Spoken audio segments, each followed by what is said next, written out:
The clinking of silverware against china was a familiar symphony, a soundtrack to our seemingly perfect life.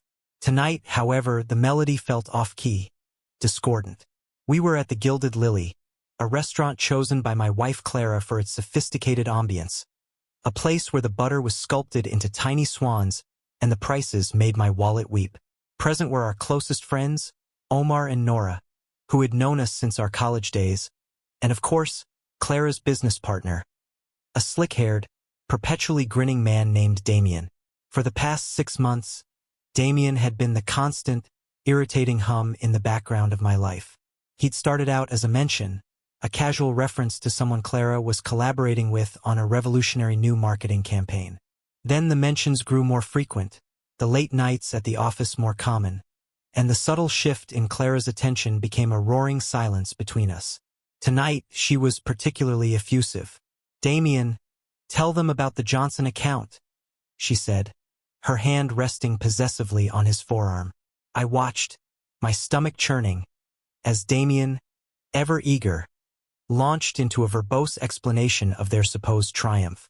Omar and Nora, bless their souls, tried to engage me in the conversation, but my responses were stilted, my gaze drawn to the way Clara's eyes sparkled at Damien's every word. It was a performance, a carefully orchestrated charade where I was the unwitting silent audience member. She went on, "You wouldn't believe how incredibly insightful Damien is. He just understands what makes a business tick, doesn't he? Oh, and the connections. You should see the connections, darling, they're endless," she said to me, beaming with a smugness I had never seen before. I forced a smile, a mask I'd worn so often lately that it had started to feel like a part of my skin. As Damien droned on about projected profits and market analyses, Clara, with a flourish, pulled out her new phone, a sleek rose gold monstrosity that had replaced her old one after she claimed it had been accidentally broken. I had a sneaking suspicion, although I couldn't prove it, that it had been more deliberately discarded. "Oh, I just have to show you the concept boards Damien created. They are simply brilliant," she declared, holding it aloft like it was the Holy Grail. I had been enduring this farce for too long, the subtle digs, the blatant displays of affection towards another man, the way she made me feel like I was invisible.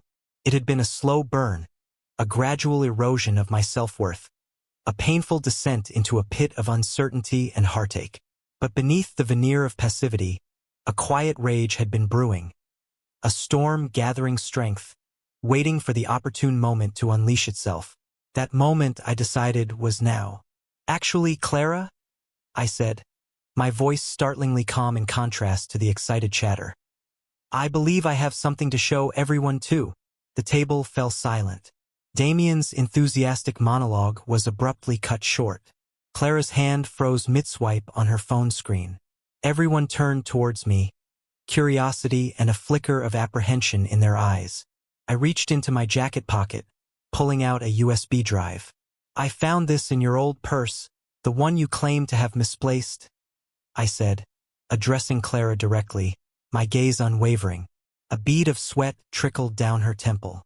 The color drained from her face, replaced by an unsettling pallor. "I plugged it into my computer yesterday," I continued, my voice still even, though a tremor of anger was beginning to surface. "And what I found was rather illuminating. I picked up my phone, plugged the USB drive into a small adapter, and connected it to my device. A projection of my phone screen appeared on the wall behind them. A series of photos emerged, grainy but undeniably clear. Clara and Damien, not in the office, but in a small, discreet motel on the outskirts of town, kissing passionately, entwined in each other's arms. Then followed a series of intimate photos, each more damning than the last. A collective gasp filled the room. Clara sputtered, her eyes wide with a mixture of panic and disbelief. That's not what it looks like," she stammered, her voice trembling. I could feel the weight of everyone's gaze on her. Omar and Nora looked like they had just witnessed a car crash. Damien, his usual smug grin replaced with a look of pure terror, stared down at his plate. I was no longer the invisible man. I was the one holding the cards. "Oh, I assure you, Clara," It's exactly what it looks like, I said, my voice taking on a new edge, cold and sharp. I also found emails, text messages, and even a rather detailed breakdown of your business trips to that charming establishment. I gestured toward the projection on the wall. You've been lying to me, Clara, for months? I continued, the full extent of her betrayal crashing down on me. You've been parading this charade in front of me and our friends, thinking you were so clever.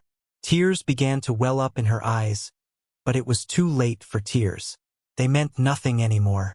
She had made her choice, repeatedly, and I was no longer willing to play the fool.